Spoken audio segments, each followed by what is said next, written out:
guys, hello hello. So ngayon papunta tayong Kamala Cafe. So syempre nasa Tanay pa rin yon. And then doon tayo mag-work. So ano to, combination of ano pa lang ngayon guys, Thursday. So combination of THGP and then yung work from cafe series natin. So ang okay kasi sa Kamala, meron silang sariling wifi. So if napunta na kayo sa Tanay, sa Marilake, alam natin sa mga cafe doon may hihina yung signal. So sa Kamala meron silang wifi. So ano sila, remote friendly na cafe. So buti na lang. Grabe, alikabok. Bro. Nag-close nga ako ng visor ko. Shadow. Ninja. So saan nga ba ako kanina?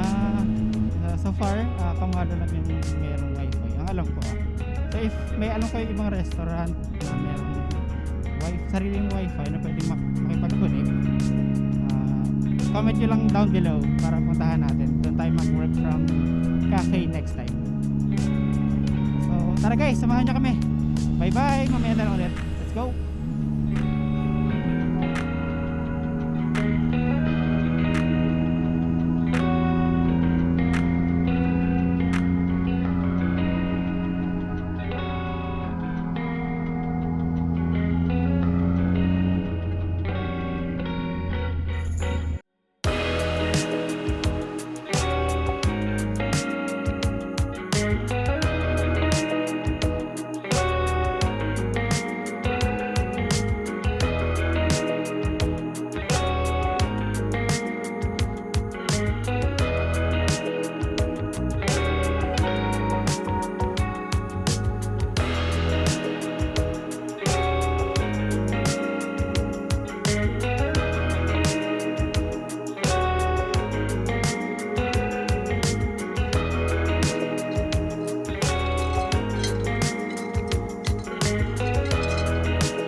Yo guys, so we are here.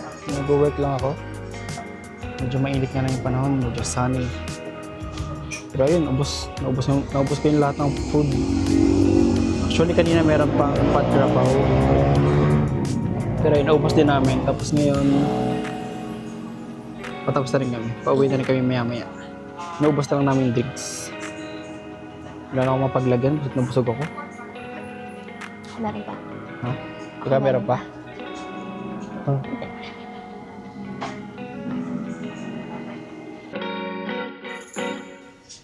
Ride out na kami. Bye bye. Bye.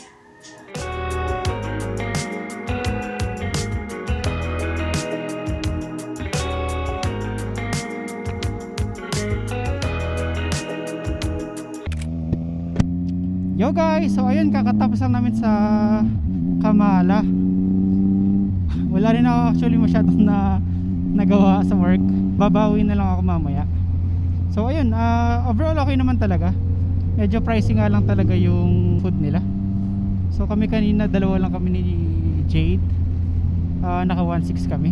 Grabe, sobrang pricey. Pero wala ka namang masasabi sa lasa talaga ng food. Masarap rin talaga. So ayun, pero ayun, yung pinaka okay talaga sa kanila, meron silang wifi. So overall goods naman, wala ka namang marereklamo talaga. Wala na masyadong tao ngayon Ano na kasi, anong oras na ba? Alauna. Medyo na late kami umakyat ng Marilake Pero ayun, yun talaga yung isa sa pinakamagandang benefit kapag yung work mo pwede mag-work from home or kahit saan actually. Gaya nito, as long as kahit sa bundok ka as long as merong wifi or internet connection, hindi ka magkakaproblema. Kahit sa beach pa yan. Versus sa, for example, kailangan mo pumasok. Oh, ang hirap. Lalo ngayon, grabe. Grabe yung traffic ngayon. Punta ka lang siguro Ortigas, Diyos ko Lord. Siguro mga 3 hours yan pag galing kang Taytay o Antipolo. Diyos ko Lord. Marami bang tao? Uy, wala nang tao sa Manukan.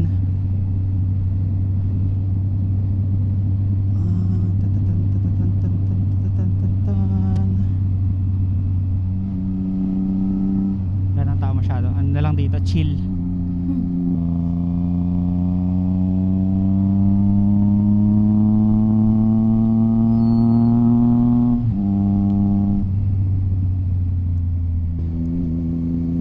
So ayun guys, may mga nagtatanong na rin kasi dati about sa career ko as software engineer doon sa pinakauna nating work from cafe vlog. So ayun, yung experience ko kasi as software engineer, nasa 7 to 8 years na rin ako nag-work. So medyo matagal na rin. So yung level ko ngayon is nasa senior software engineer na. Ayun nga, work from home ako or wherever. Yun yung pinaka the best doon. Ever since pandemic kasi work from wherever talaga ako eh. So yung pinakamaganda, magigising ka na lang, lilipat ka sa computer mo and then mag-work ka na. Hindi mo na kailangan mag-commute. Sa'yo na bahala kung mag-work ka sa labas, gaya na itong ginagawa natin ngayon. So yun, the best talaga. Kasi hindi mo na kailangan mag-aksaya ng siguro 4 hours ng buhay mo para lang mag-commute ka. Then of course, since remote nga, tapos yung company is nasa labas ng Pilipinas, syempre relatively mas malaki yung sweldo nila na ino-offer sa mga Pilipino. Mahirap ba ang software engineering? O mahirap ba ang software engineering? Syempre sa una mahirap talaga siya, lalo kapag inaaral mo pa lang. Pero once may alam ka ng programming language, kahit isa lang, matututunan mo na lang yan yung iba, lalo yung mga concept nila. Pare-pareho lang kasi yung concept nila eh. Iba-iba lang kung paano mo sinusulat yung code, kumbaga. Pero yung understanding mo of how things work, pare-pareho lang yan. So, yun yung good news. Pero ang cons naman ng pagiging software engineer sa 2024, medyo saturated na kasi yung market. Sobrang dami ng software engineer. Kaya ang nangyayari ngayon sa market, binabarat na yung mga software engineering kasi nga sobrang daming pwede nilang i-hire. So kumbaga supply and demand, kapag marami silang possible aspect na candidate ng employee para sa company nila, eh babarating ka talaga. Syempre marami silang option. Pero to combat that, kailangan mo mag-skill up. So kagaya ko, medyo matagal na akong software engineer, nasa 7 to 8 years na. Kumbaga, hindi man master, pero malawak na yung alam ko sa software engineering. So, ako na ipipili sa company na papasukan ko, hindi the other way around. Hindi sila pipili sa akin. Kumbaga, ako yung pipili sa kanila. So, kung sino mas mataas ang offer, syempre doon tayo sa malaking sahuran, di ba? Kumbaga. So, ayun. So, tip ko sa mga gustong, kasi may mga nagtatanong din sa mga pinsan ko, o kaya mga friends ko, kung okay pa ba mag-software engineer. Oh, okay ngayon. Okay pa naman ngayon, pero kailangan mo mag-skill up talaga. Kasi kumbaga kung average programmer ka lang o software engineer, mababa talaga yung bigay. Yan siguro nasa 15, ganon. Kapag junior 15, tapos kapag mid, siguro nasa 25 to 40, ganon. Kapag senior, ayun na, okay na yan kasi pwede ka maghanap ng remote work talaga sa ibang bansa, ganon. Marami, sobrang daming opportunity sa ibang bansa. So, ayun lang. Dapat siya never ending na aral. Oo, Nag-aaral talaga ka siya. all the time, kailangan Oo. nag-upskill ka. Tapos, mas maganda rin siguro kung may niche ka.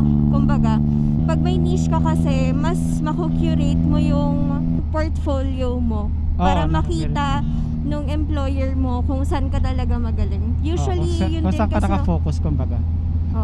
As an HR, usually yung hinahanap namin kung ano yung mga stock na ginagamit mo. Tsaka kung ano yung skill na kung ano yung skill na best mong nagagawa. Ganon. Kasi nagmamatter din talaga siya. Makinig kayo guys kasi HR yung fiancé ko. Naghahanap siya ng